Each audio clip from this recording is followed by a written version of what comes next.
Okay. So, good evening. Welcome to the Big Book Study of Alcoholics Anonymous. This is no particular group, or it's just a study of the Big Book of Alcoholics Anonymous. It's not like a particular group representing any type of fellowship. It's just a Big Book study of the Alcoholics Anonymous. That's it. So let's just take a moment and pray in.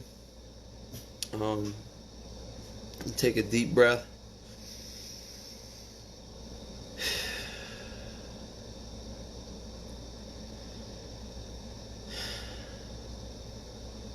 And Father, we just offer ourselves to you. I just want to be more conscious of you and your work and what you do in my life. Just fill me up with your Spirit. And let your Holy Spirit work in and through me and in and through the people listening. And allow us to either hear or carry your message. And being conscious of you all the time.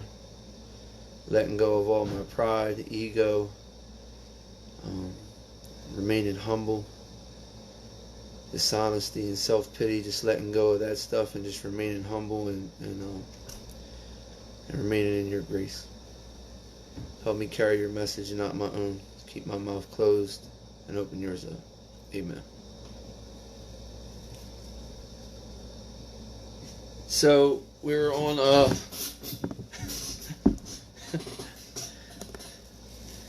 chicken. So we did like a little bit of we agnostics. And this is I called this one the first part of We Agnostics, so we can kind of review what happened. And we talked about the agnostics, what agnostic means, the believer, which is like has undeniable evidence. For me, I have undeniable evidence that God exists. Then you got an agnostic, which is kind of like I don't know, show me evidence. I don't know either way, show me proof. And then we got the atheist who thinks, sometimes that we can believe that an atheist can believe that they can prove the existence that or God doesn't exist. Best way to describe it. It's kind of how they describe it in the 12 and 12 too, which I'm not all that familiar with. So let's just shoot through briefly what's going on, because I want to get us to a certain point here. So we talked about agnostics. Such experience seems impossible, but to continue as an agnostic or an atheist means disaster, especially if you're an alcoholic of my type, which is the hopeless variety. And then we got at the bottom of it, we're on page 44 right now. We're just briefing up 44 and 45. At first, some of us tried to avoid the issue, hoping against hope that we weren't true alcoholics and didn't need God. But after a while, had to face the fact that we must find a spiritual basis of life or else. And that's just the bottom line of it. That's what happened with me. We have a lot of evidence. We already been through it of people's description. Even the doctor's opinion is. We're talking about thank God that we all end up in a position, alcoholic or not, of being broken, hopeless, and just out of answers and ideas, and just got our hands in the air and saying, okay. And that's what happened kind of with Silkworth. He had no idea on how to help us. Doomed, hopeless is what him and of course Dr. Jung had said too, So we got like the most knowledgeable, educated doctors that are telling us that thank God they ended up in that broken position to be transparent and tell us like we don't know, we don't have an answer. And that's the same thing that the same conclusion I came to of being in this position of complete hopelessness and broken, and just saying, look, I'm out of ideas, man. I am out of ideas. I have no idea how to do this, and which was a beautiful place to be in, because it allowed me to accept God, point blank, period. It allowed me to be open, at least in the beginning, to be open to the idea of him. And it tells us it isn't so difficult, and our experiences show that you don't need to be unsettled or confused about it. It's a mere code of morals. If like I could just think about some stuff that I wanted to do, and my morals would change, and a better philosophy of life was sufficient, then I would have recovered a long time ago. If I could just like go and get a more education, a better job, you know, all that crazy stuff that we do, and like I was just a better person, and I performed better this way, then I wouldn't be an alcoholic, and that's not true. And we found that philosophies couldn't save us. We're on the top of page 45. The needed power wasn't there. Our human resources, all of them, failed utterly. And then we talked about the spiritual malady. And this is important. We'll go over this in full detail on page 45, second paragraph. It says lack of power, which is the spiritual malady. What do you need? Go ahead. Go ahead. The spiritual malady, lack of power. So that is the spiritual malady. That's the dilemma. I don't have any power, and I need power. I don't have any power, and the truth is, like, we come into the groups, and some of us are like, I don't know about this alcoholic thing, and we think that we're so powerful and we don't need anything. But however, if we didn't need power and we had the power, then I'd be able to stop whenever I want. If I had some power to stop using, I'd be able to stop. It's that simple. If I had the power to quit, then I would have did it long ago. Because no one wants to continue to face the consequences and the experience that I had, and most of us have been through the ringer, such as myself. And then you got some people that they're being through the ringer. They just had the first nip of the ringer, like we discussed in Fred's story and stuff like that, where like you're talking about people who still got everything, but their bottom and their hopeless position is like embarrassment. You know, they were embarrassed. So lack of power, that was our dilemma. We talked about what a dilemma is. You got a problem, need to fill my cup up, I fill it up, problem solved. And then we got a dilemma. Two kids are in the water, they're your kids, they're both drowning, pick one. Two, marked by two equally unfavorable options. Like for me, it's jail and death. They both suck, you know. So we had to find a power which we could live, and it had to be a power greater than ourselves, and a power greater than ourselves, which is God. And it describes it all through this chapter and every preceding chapter and chapter before this. And then the coolest word in the whole book, you know, the coolest sentence, obviously we need power. One word, period. But where and how were we to find this power? And that's like what we get to, like when we get to this position of a step 2, which is where we're moving into, when we're getting into this step 2 position, for me anyway, I was kind of like, I don't know, man. I don't know about this power stuff, man. And like, how do I find it? And then oh man, it's beautiful. It tells me right how and where to find it at. And then the next paragraph, well, that's exactly what this book is about. Its main object, the main object of this book, and I highlight this and I write one of the reasons for the book right here, one of the main objectives. The main object to this book is to enable you to find a power greater than yourself, which will solve your problem. What problem? Drugs, alcohol, whatever problem. That do solve it all. That means we have written a book which we believe to be as spiritual as well as moral, and it means, of course, that we are going to talk about God. Going to talk about Him. Those of you who heard me speak, and those of you who have been into a meeting or some place that I've carried the message, you can be sure that that's what I'm talking about, and it tells me all through the book when those of us in our personal stories are describing the way which we found that power, which is God. That's what it's about. All the 42 personal stories are the same. They're all talking about how they found that power, not how they got sober. They're talking about how they found that power, which is God, that keeps them sober, which is what the deal is. Here, difficulty arises with agnostics. Many times we talk to a new man, watch his hope rise, and we discuss the alcoholic problem and explain our fellowship, but his face falls when we speak of spiritual matters, especially when we mention God. For we have reopened a subject which our man thought he had neatly evaded or entirely ignored. I have watched people walk out of groups when God was mentioned. If God runs you out of the meeting, then I hope the drugs run you back to God. We know how he feels. We have shared his honest doubt and prejudgment. Some of us have been violently anti-religious. I remember that was me. To others, the word God brought up a particular idea of him which someone had tried to impress him during childhood. Same with me.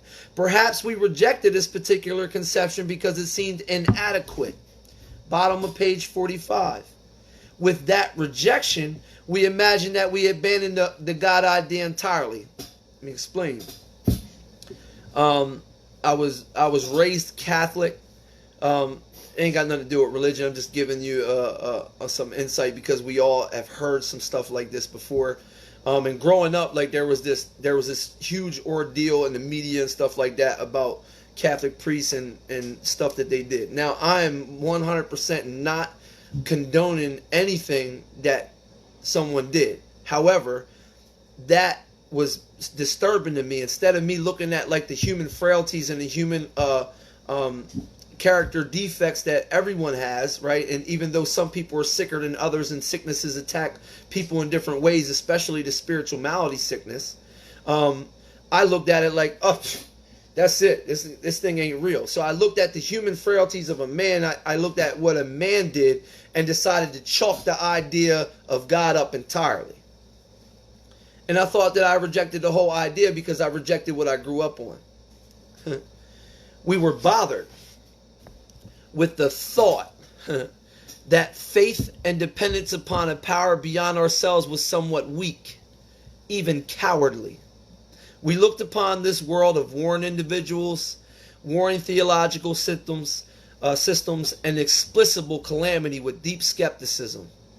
How can God do this stuff to people? You know, his plan is a lot better than mine. Like the ant. You know, I go to a meeting. I'm not sure if I spoke about this on this particular format or not, but I will. So I go to this meeting and I go and try to save the ant. And as I go save the ant at the meeting, in the beginning of the meeting, there was an ant on the floor, and like I'm trying to get him up with a piece of paper, and he's like juking me out and like doing some NFL running back moves and like swindling his way past me. And I finally get the ant up on my finger or a piece of paper, and I take him outside and I save the ant. And after like the third or fourth time that happened, I thought about what the ant was thinking. The ant had thoughts. What would he say? And it came to me that the ant is his thinking and my thinking are not alike. So it's very possible if the ant had thoughts, he'd probably be pissed. He's probably like, this clown done picked me up, took me off my spot. I was minding my own business, trying to find some food for my family, and this clown done took me off of my place. I don't know where my family's at. I'm out. I don't even know where I'm at right now. I have no idea how to get home. I'm lost. I'm broken. I don't know where my kids and my family's at. And this clown just took me out of nowhere, and he's probably thinking he's in a horrible position. Broken, beaten, lost. Sound familiar? And then this dude comes and picks him up, and he knows, but his thinking and my thinking ain't the same. He has no idea that 50 people were about to walk into the group, and he was going to get stepped on and killed. He has no idea that my thinking is above his thinking. He's not. We're not the same on thinking levels. Can we agree? God's thinking and my thinking is infinitely greater than my thinking to the ant. His thinking and my thinking is infinitely greater than mine. So even when I don't look, it doesn't look like it, and I see inexplicable calamities and warring theological systems and all that stuff, and I look at stuff with deep skepticism, I have to trust and rely upon my God and understand that he is much more powerful than me, and my thinking and his thinking are not alike, nor are my ways his ways. So just like my plan was to help the ant, and the ant looks helpless and broken, and he's probably thinking that it was a horrible situation I put him in, the truth is I saved his life. And that's God's truth with me all the time, and he has demonstrated that to me over and over again, especially now that I'm clear and I'm spiritually awake, where I can look back and see what he's done in my life. How could a supreme being have any, or we look askance at many individuals who claim to be godly? Oh man, look at this dude's talking about he's spiritual, yet I see him with two different chicks or whatever the case may be. How can I possibly judge a man for stuff that I've done or do? And we do it all the time. We always try to find a way to separate instead of unity. We always are looking for ways to separate or look down upon or place myself above. And I still do it today. We still fall into that. I don't care where you are. We still end up falling into stuff like that. And the goal is to not to and get better at it however it happens.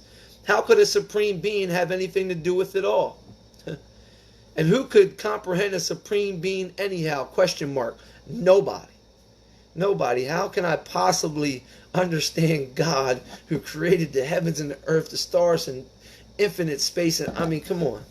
When enchanted by a starlit night, yet in other moments, we found ourselves thinking when enchanted by a starlit night, who then made all this? There was the feeling of awe and wonder, but it was fleeting and soon lost. I'm like, man, check this out. And I see it. It's in here, deep down in every woman and child, man, woman, and child. And it's there. I see it and I feel it. And then all of a sudden I'm like, oh, I don't know. I'll give you an example. I remember in my darkest spot of using and abusing drugs and people. And I remember like doing some evil... I prayed to the other side. I'm just keeping it real with you. I remember doing some heartless, evil stuff at nighttime. And then I would wake up and the sun rays would shine in and I would feel literally an internal feeling of, oh my gosh, I can't believe I did that last night. And it would be a feeling on the inside like, oh my gosh. And I'm talking about at the deepest, darkest spot. He was there. And then night would fall and I would do the same thing. And then I would repeat the process. And in the morning I would feel horrible. And then all of a sudden it was fleeting and soon lost, right? Oh my gosh, I feel you, God, you know. And I would see something that is beautiful and powerful. And then that night I'm back at it. Yes, we of agnostic temperament have had these thoughts and experiences. Let us make haste to reassure you. We found that as soon as we are able to lay aside prejudgment and express even a willingness, just a willingness to believe in a power greater than ourselves, which is God, we commence to get results, even though it was impossible for any of us to define or to comprehend that power, which is God. It says it right here. Much to our relief, we discovered we did not need to consider another's conception of God. Everybody has a conception of God and our own conception of God. That's just the truth. We can go to the same church, have the same priest, live the same life, have the same job, and have everything exactly the same, and worship the same, and the same people, and sing the same songs and everything. But the truth is, my conception and your conception are a little bit different than mine. You know, it's just like some people might think that it's okay to do certain stuff. Some people don't think it is. Much to our relief, we discovered we did not need to consider another's conception of God. Our own conception, however inadequate, was sufficient to make the approach and to effect the contact with him. It doesn't matter how you feel about him. You know, it's just making contact. As soon as we admitted the possible existence, listen to the wording, as soon as we admitted the possible existence of a creative intelligence, spirit of the universe underlying the totality of things, a creator, we begin to be possessed by a new sense of power and direction. That has happened to me, provided we took other simple steps. We found that God does not make too hard terms to those who seek him, and that's the truth, man. To us, the realm of the spirit is broad, roomy, all-inclusive, never exclusive or forbidding to those who earnestly seek. It is open, we believe, to all men. Now, I remember praying, and even in a dark spot of, and I said this, I swear, and it was earnest. It was an earnest prayer. I'm not talking about like, yo, God, please get me out of this one. I'm talking about like man, listen, I want to give my life to you. I'm done. Whatever you want me to do, I'll do it. Like, my way sucks. I'm out of options. I don't know what else to do. That type of prayer, and I need you. That type of prayer. And I remember I was on my way, me and my friend who's currently passed away, Eddie. We went into this store to do, what I did to get one more, and I remember walking in there, and I remember praying before I walked in there and saying, God, if it takes you to send me to jail for me to find you, then so be it. And I remember saying that and earnestly meaning that. I went to jail for quite a long time after that. And I did find a relationship and a connection with God through other avenues, We believe it's open to all men. So, on top of page 47, when therefore we speak to you of God, we mean your own conception of God. Your own conception of God. This applies to other spiritual expressions which you find in this book. Do not let prejudgment you may have against spiritual terms deter you from honestly asking yourself what they mean to you. At the start, this was all we needed to commence spiritual growth, to affect our first conscious relation with God as we understood Him, capital H. Afterward, we found ourselves accepting many things which then seemed entirely out of reach. How am I going to get through this? You got me through everything, man. Grace and mercy, thank you. That was growth. But if we wished to grow, we had to begin somewhere. So we used our own conception, however limited it was. Doesn't matter. This next two sentences, you can bracket it on page 47. The next two sentences after the first paragraph on page 47, first two sentences is the first step 2 question. So we're going on into some step 2 stuff. And the first step 2 question, and I write that next to it. And what I'm doing is I write first step 2 question, and I wrote I'm asking God to help me to remember the consequences and the truth, not the lie. To help me remember the truth about the consequences and not the lie of just one. That's what I wrote there. We needed to ask ourselves but one short question. Do I now believe, or am I even willing to believe, that there is a power greater than myself? And that's kind of what it starts at. You know what I mean? It's not starting with this, we're trying to build at step 2, we're just like trying to make contact with God. Step 3, we're trying to move into a relationship with God. And it's like right now I just want to know that I'm not it. At this point, that's enough to get started. Is okay, I believe that there might be a God. I'm willing to believe in God. Right now I don't believe in God like that all the way, but I'm willing to believe that I'm not it. I am not that powerful. If I was, I would stop. As soon as a man can say that he is, or that he can say he does believe, as soon as a man can say that he does believe or is willing to believe, we emphatically, in a forceful way, assure him that he is on his way. You are on your way, man. It has been repeatedly proven among us that upon this simple cornerstone, a wonderfully effective spiritual structure can be built. All I have to do is be willing or to believe in God, and that will set it'll change all the time. However, that is what will give me the cornerstone for my spiritual structure. That was great news to us, for we had assumed we could not make use of spiritual principles unless we accepted many things on faith which seemed difficult to believe. When people presented us with spiritual approaches, how frequently did we say, I wish I had what that man has. I'm sure it would work. if I'm sure it would work if I only could believe as he believes. But I cannot accept as surely true the many articles of faith which are so plain to him. So it was comforting to learn that we could commence on a simpler level. Besides, a seeming inability to accept much on faith. At the bottom of the page, actually at the end of the paragraph we just read, there's a star. You'll see a star on it. And at the star to tell you about spiritual experiences, which is a part in the back of the book. It's one of the things in the back of the book. It talks about spiritual experiences, and it talks about a spiritual awakening and spiritual awakening on the educational variety.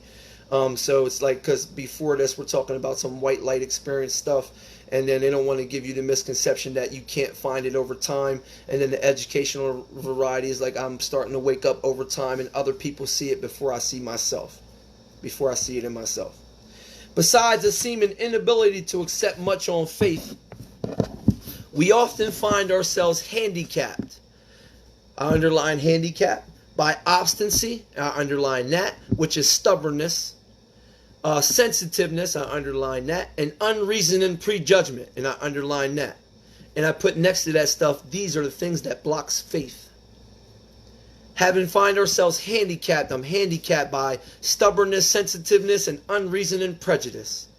Many of us have been so touchy that even casual reference to spiritual things made us bristle with antagonism. It might be on here now. What's up, Vic? This sort of thinking had, underline, highlight, circle, star, it had to be abandoned. Has to be. If you have to do something, you have to do it. Me saying, oh, I'm not trying to hear this God stuff or whatever, it has to be abandoned. If you have power, let me see. Show me you got power. If you don't have power, obviously, it has to be abandoned. The idea that I have power or that I know a power that can help me, because I don't, and I need it. And it's not human, as we already described through the previous chapters. It's not a human power. There is no human power. I've tried them all. I'm sure you've tried most as well, if not all. Though some of us resisted, we found no great difficulty in casting aside such feelings. You can resist, but it's not that difficult. It's real easy. You can make it easy. We make it hard on ourselves. So check it out. Agnostic or atheist, right? And I write this on top of this, and I highlight this whole next sentence as well.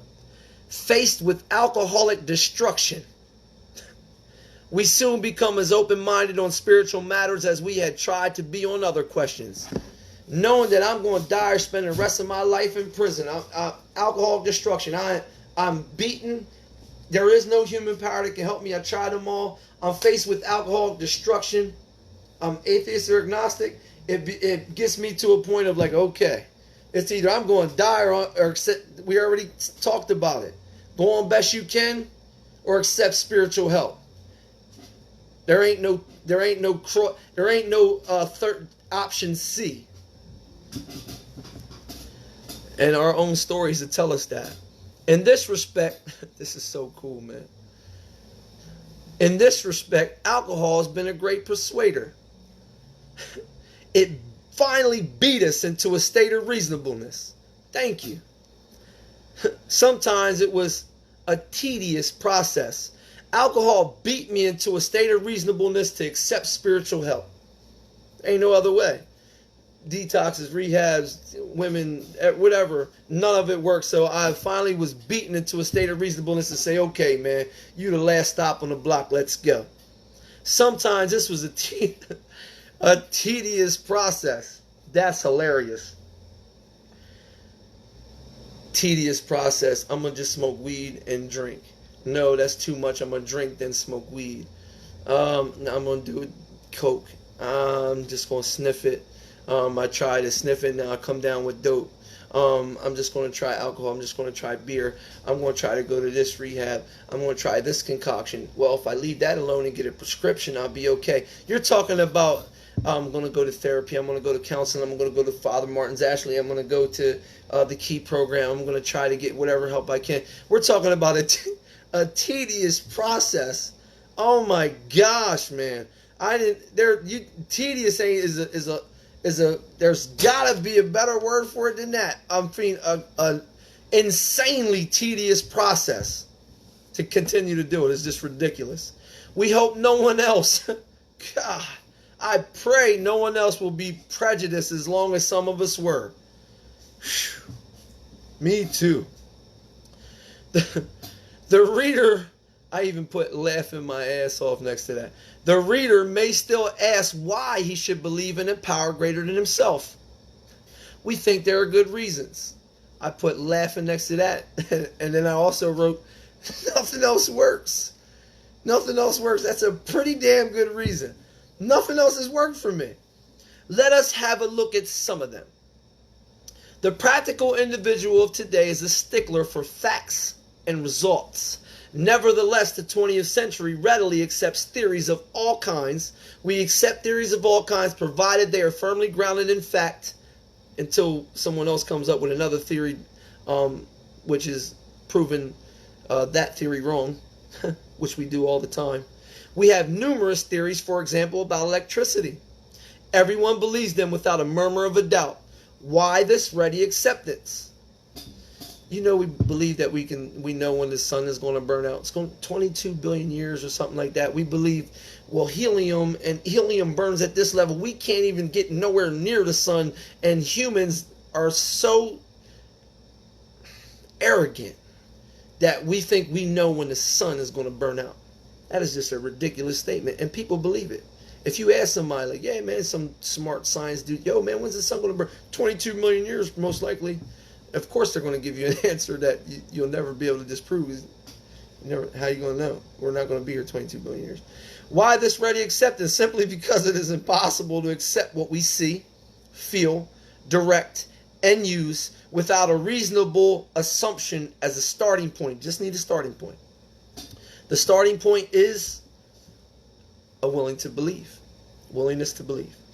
Everybody nowadays believes in scores of assumptions for which there is no good evidence. Check out Google. There is good evidence, but no perfect visual proof. And does not science demonstrate that visual proof is the weakest proof? Yes, it does. It's a question mark there. It does. Check it out.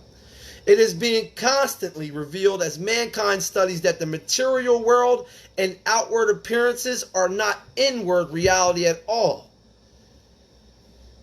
You got people that off themselves and commit suicide that have everything, but in their face, you just seen them yesterday and they're like, yeah, man, what's up? And he seemed like the most happy-go-lucky people in the world, but internally, they are dying inside. Same thing we used to do when we walked in mom's house trying to get $20. How you doing, man? Everything's cool. I'm dying inside. Just need that 20. It's being constantly revealed. Outward appearances are not inward reality at all. To illustrate, the prosaic steel girder is a mass of electrons whirling around each other at incredible speeds. These tiny bodies are governed by precise laws, and these laws hold true throughout the material world. Science tells us so, of course. We have no reason to doubt it. When, however, the perfectly logical assumption is suggested that underneath the material world and life as we see it, there is an all-powerful, creative, guiding intelligence. Doesn't sound like a doorknob or a chair or a Twinkie or a group of drunks to me. Right there, our perverse streak comes to the surface, and we laboriously set out to convince ourselves that it just isn't so. We read wordy books, educate ourselves, indulge in windy arguments, thinking we believe this universe needs no God to explain it. Were our contentions true, it would follow that life originated out of nothing, means nothing, and proceeds no place. It's all just a fat chance we're here, man. Instead of regarding ourselves as intelligent agents, spearheads of God's ever-advancing creation, we agnostics and atheists choose to believe that our human intelligence was the last word. That means if I'm choosing, it's not like alcohol and drugs where I have no choice. We're talking about something that I have a choice in. I believe that there's no God because that's what I choose to believe. You can give me all types of evidence, but I'll believe the evidence of people who say that there is none, although their evidence sucks. Even though you're providing me with all this beautiful evidence, I choose to say, nah, nope. I'm over here with the no God people. I am the man, but I can't stop using anything. But I got power. Our human intelligence was the last word, the Alpha and Omega, the beginning and the end of it all. Rather vain of us, wasn't it? We who have traveled this dubious path beg you, I underline that, circle it, highlight. We beg you to lay aside prejudgment against even organized religion. Bring that up somewhere. Even against organized religion, we tell you, lay aside that mess. We have learned that whatever the human frailties of various faiths may be, those faiths have given purpose and direction to millions of people. Look around you. I remember being in that position and in church, and I remember they took us to church and rehab. Crystal was still alive, and I was like looking around me like, I don't even care if these people are wrong. They look happy. I don't even care if they're wrong, man. I always had something to say about this religion, that religion, and these people until I came up and I was disbelief. I had no belief in God. I was like, man, these people are crazy. Look at them all. And I talked about them and everything. And then I looked at how happy they were and I was like, I don't even care if they're wrong. As you can see, I still wasn't willing to admit that I was wrong. I don't care if all these millions and millions of people are wrong and I'm right. And I was, what a crazy situation. People of faith had a logical idea of what life is all about. Actually, we used to have no reasonable conception whatever. We used to amuse ourselves by cynically dissecting spiritual beliefs and practices.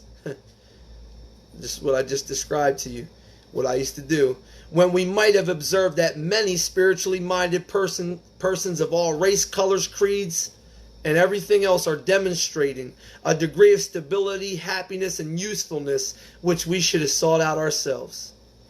And that's what I would talk about. Look at these freaking idiots, man. All joyful and stuff, man.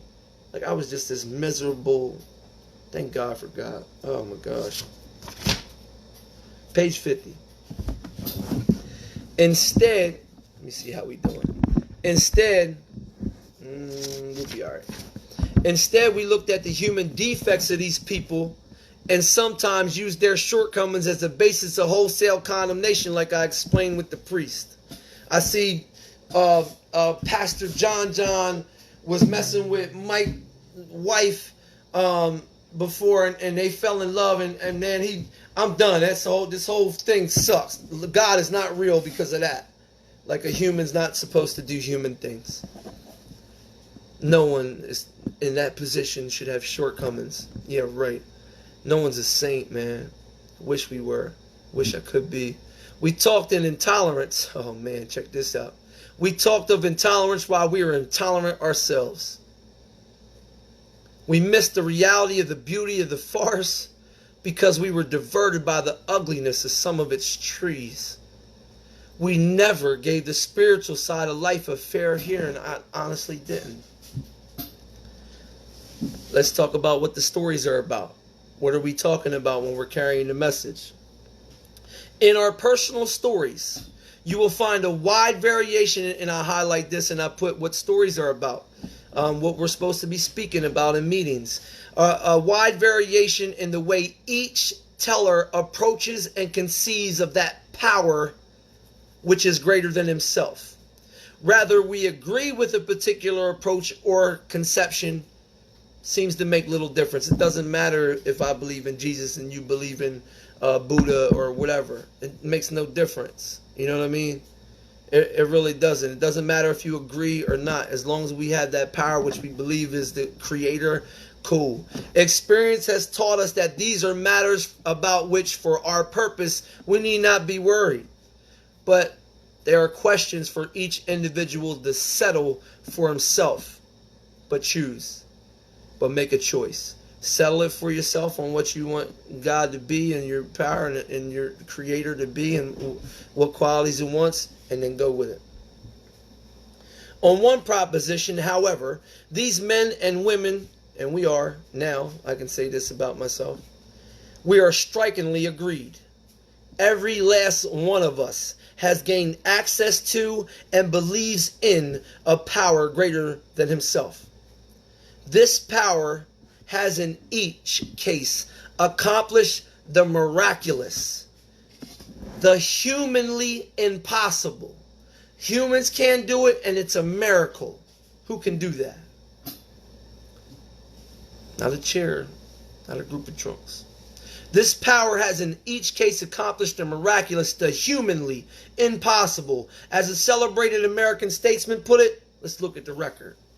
Here are thousands of men and women worldly indeed. They flatly declare that since they, and I'm one of them, I declare that since I have come to believe in that power greater than myself and take a certain attitude toward that power, you got it and I don't, and to do certain simple things, and to do certain simple things. There has been a revolutionary change in their way of living and thinking. In the face of collapse and despair, check the condition now. In the face of collapse and despair, in the face of total failure of our human resources, I tried everything else. They found a new power and peace and happiness and sense of direction flowed into them. That is the honest to God truth in my life. No trying to swindle you or nothing. Wow, that is came true in my life. That is the honest to God truth in many of my friends' lives that carry this message and walk this life. This happened soon after they wholeheartedly, everything, not talking about this, I'm talking about with this, wholeheartedly met a few simple requirements. Once confused and baffled by a seeming futility of existence, it's just seen that way. They show the underlying reasons why they were making heavy going of life. Leaving aside the drink problem. Leaving aside the drink question, they tell how living was so unsatisfactory. Not even talking about drugs and alcohol. They show how the change came over them when many hundreds of people were able to say that the consciousness of the presence of God is today I can say this. Today, the consciousness and the presence of God is today the most important fact of my life. They present a powerful reason why one should have faith. I'm telling you. That's my story. It's the most important fact of my life, man. God, man. Whatever you want me to do, sir. Where do you want me at? This world of ours has made more material progress in the last century than all the millenniums which went before. Still to this one.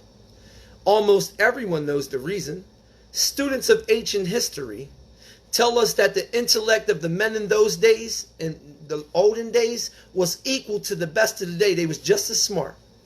Yet in ancient times, material progress was painfully slow.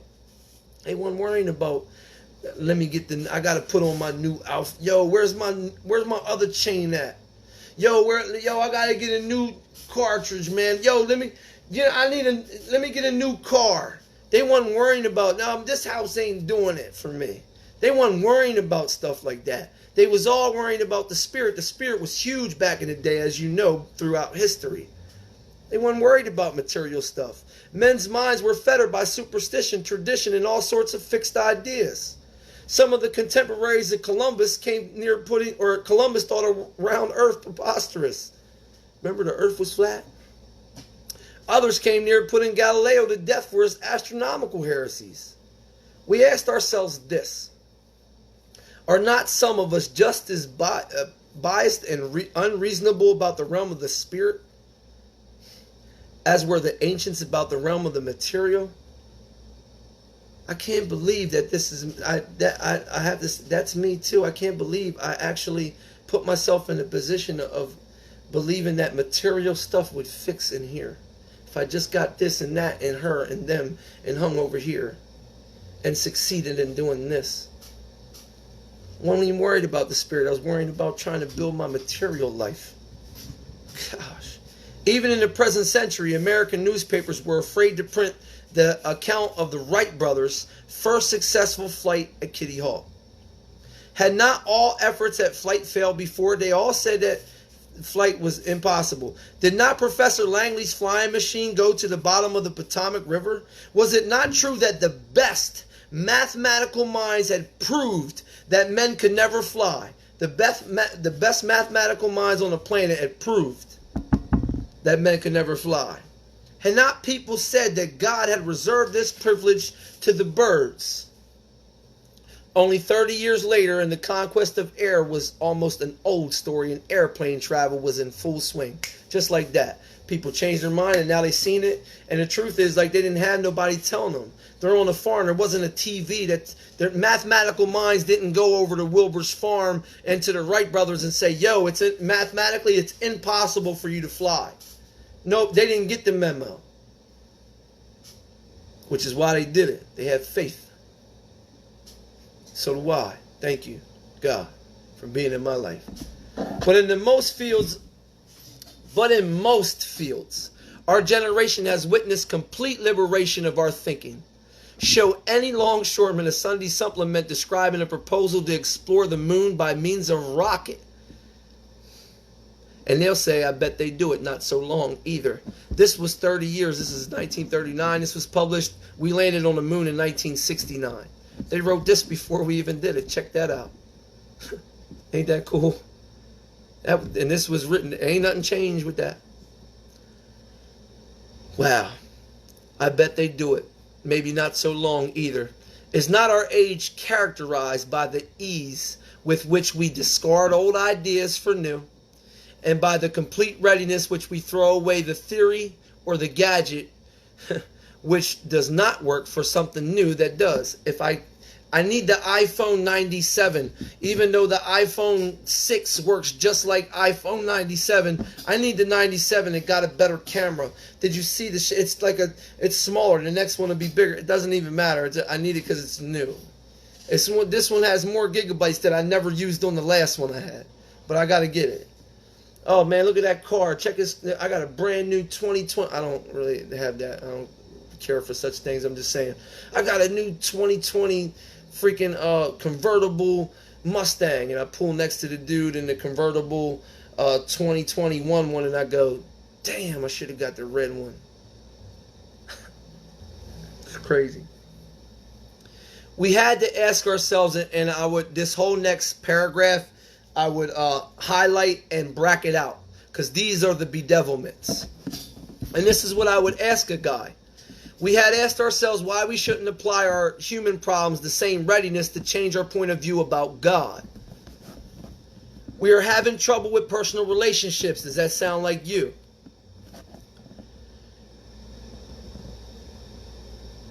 Couldn't control our emotional natures. Does that sound like you?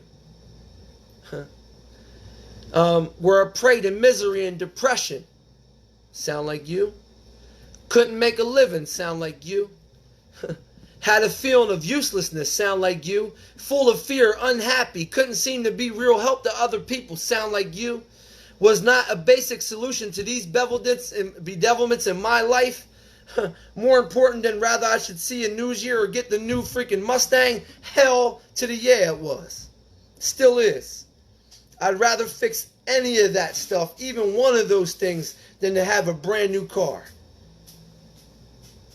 Wasn't it more important than rather we should see newsreels of lunar flight? Of course it was, man.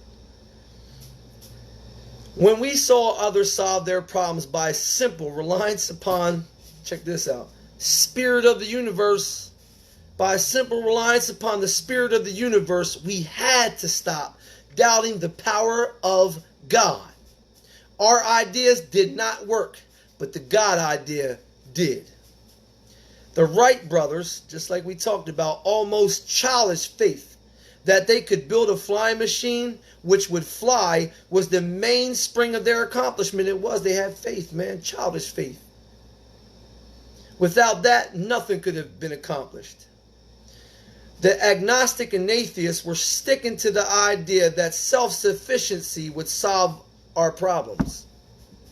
When others showed us, they were sticking to the idea. Other people gave us a demonstration and gave us proof and showed us that God's sufficiency worked with them. And that's why I started to believe. I seen it in other people's lives. We began to feel like those who insisted the Wright brothers would not fly or never fly, like idiots. Feel like an idiot. Logic is great stuff. We liked it.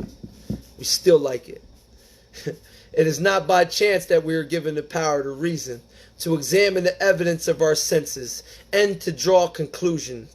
That is one of man's magnificent attributes. We agnostically inclined would not feel satisfied with a proposal which does not lend itself to a reasonable approach and interpretation.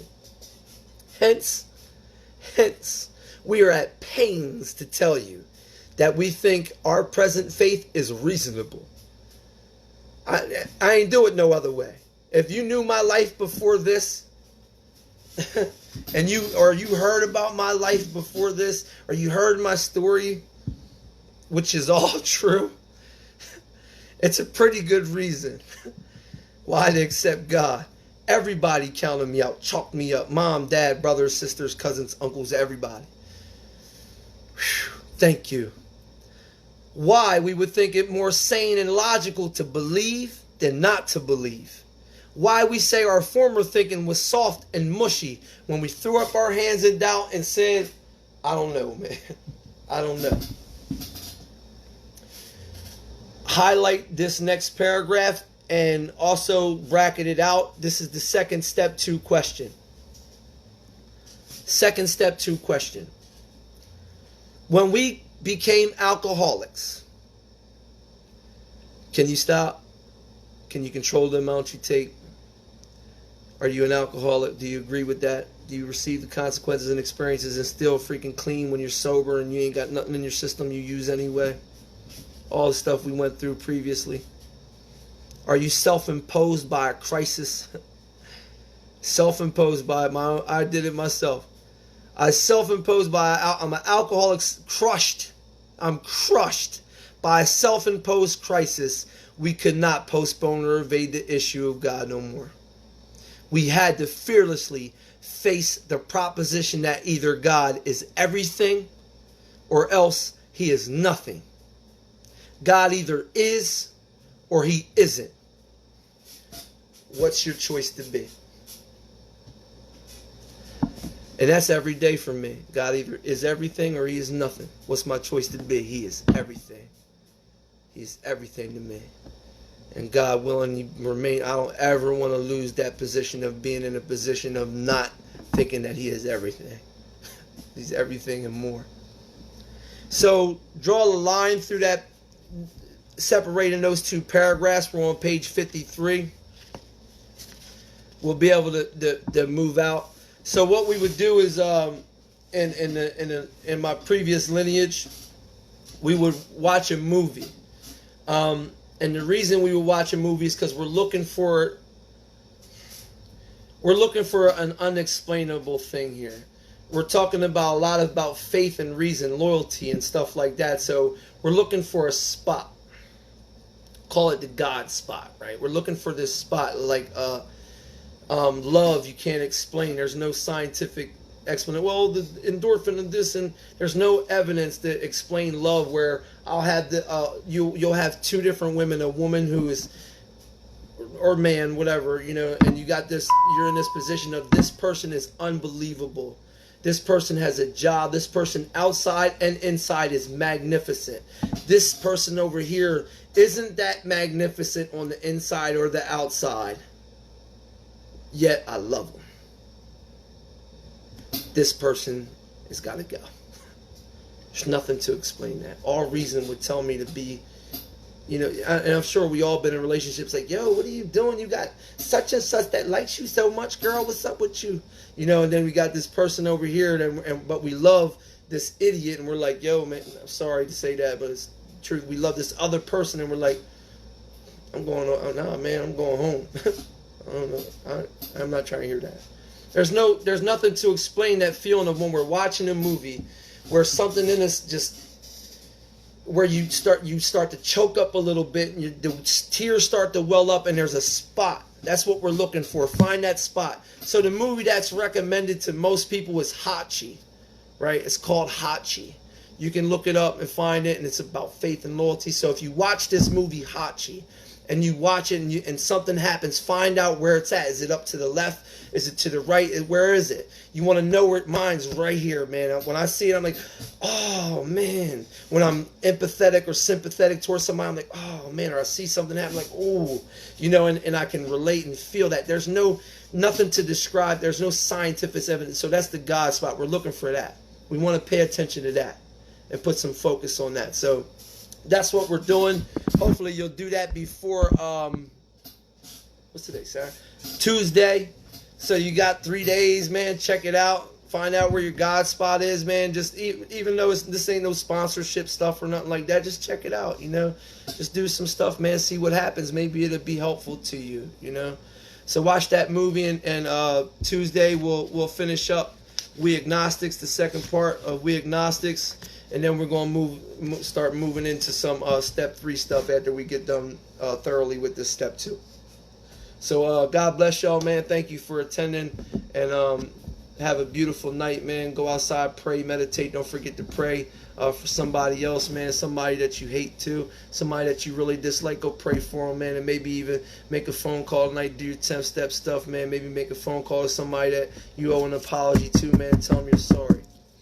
God bless y'all. Good night.